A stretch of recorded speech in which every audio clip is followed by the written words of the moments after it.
People these days are saying, I'm stressed out, I'm burned out. Listen, ladies and gentlemen, you cannot burn out until you've caught on fire.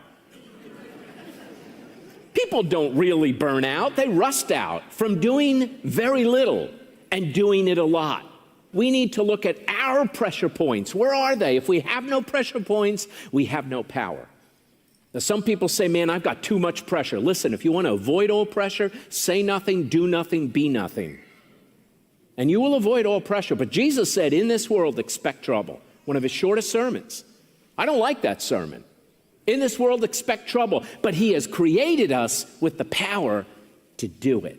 You're going to be strong enough like Daniel was. Daniel chapter 1, verse 8, he was your age. And the Babylonians took all the young men who were handsome, athletic, and smart. They had the scholarships and took them away in captivity.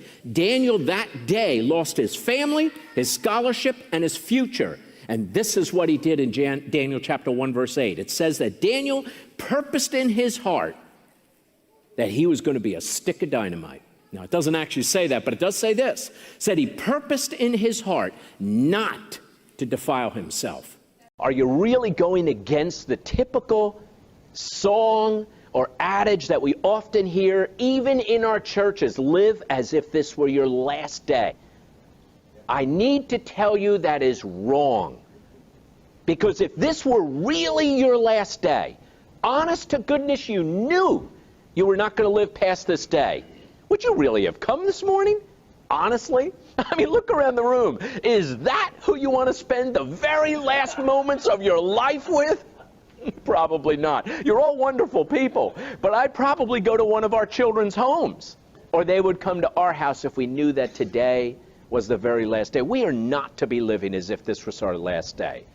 I think it was Thomas Edison that said, work as if you're going to live another 100 years, but pray as if today were the last day. Because titles cannot replace testimony. Labels cannot replace legacy. And degrees cannot replace temperature. I'll let that one soak in a little bit, okay?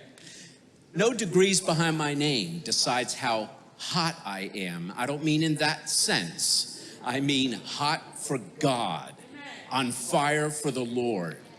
And we should be more concerned about that than anything else that lies behind somebody's name. So we need to worry less about labels, more about legacy, less about titles, more about testimony, less about degrees, and more about temperature.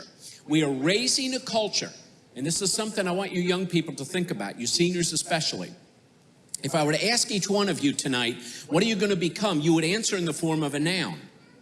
If I asked most of your relatives here, most of your relatives would do the same. We have enculturated ourselves into answering that question in the form of a noun.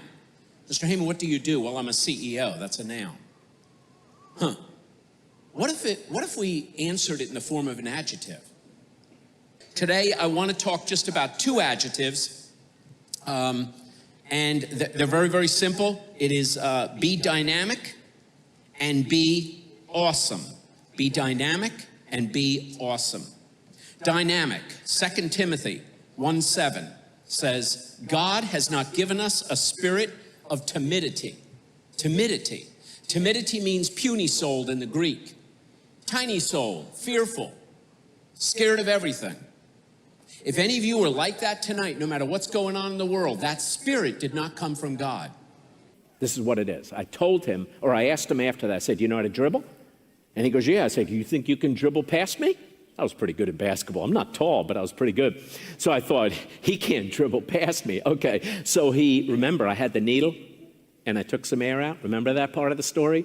So he took the basketball, bounced it down, and it didn't bounce back up. You know why? It didn't have enough air pressure.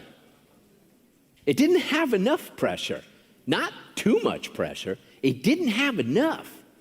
Because as you and I have been taught, or should have been taught, the whole concept of resiliency, which is very hard to define, but it's easy to define with the basketball. When you push me down, I'm going to bounce back up. When you push me down harder, I'm going to bounce back higher.